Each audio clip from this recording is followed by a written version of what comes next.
2 వారాలుగా చాలా సందడిగా కనిపిస్తోంది Friday box office. Second week లో వచ్చిన లెనిన్, అలాగే లాస్ట్ ఫ్రైడే రిలీజ్ అయి హాలీవుడ్ సినిమా ది ఒడిస్సీ జనాలని థియేటర్స్ కి రప్పిస్తోంది. ఇక లేటెస్ట్ గా ఆడియన్స్ ముందుకొచ్చిన జననాయగన్ సినిమాతో పాటు మరో 2 ఇంట్రెస్టింగ్ సినిమాలు కూడా ఈ శుక్రవారమే విడుదలవుతున్నాయి.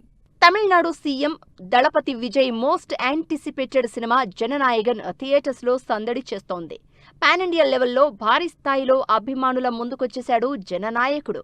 అయితే విజయ్ ప్రెస్టీజియస్ సినిమా బాక్సాఫీస్ బరిలో ఉన్నప్పటికీ చెన్నై లవ్ స్టోరీ సినిమాతో ఆడియన్స్ ముందుకొస్తున్నారు కిరణ్ అబ్బవరం.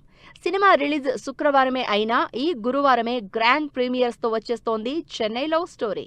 దీనికి తోడు ఈ cult love story cinema pre release event కి మెగాస్టార్ చిరంజీవి గ్రేస్ చేయడంతో ఆడియన్స్ లో అటెన్షన్ పెరిగిపోతోంది. కిరణ్ అబ్బవరం, శ్రీగౌరి ప్రియ హీరోయిన్ గా నటించిన చెన్నై లవ్ స్టోరీ సినిమాపై ఆడియన్స్ లో క్యూరియాసిటీ జనరేట్ అయింది.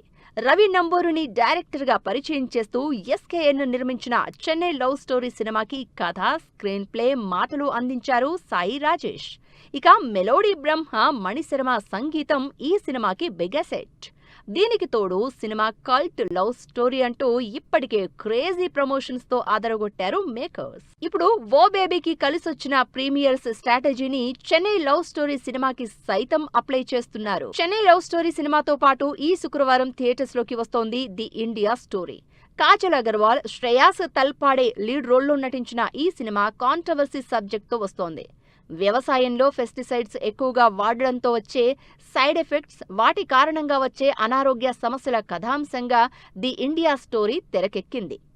మరి డిఫరెంట్ కాన్సెప్ట్తో తెరకెక్కిన ఈ సినిమాలు ఆడియన్స్ నుంచి ఎలాంటి రిజల్ట్ అందుకుంటాయో వెయిట్ అండ్ సీ.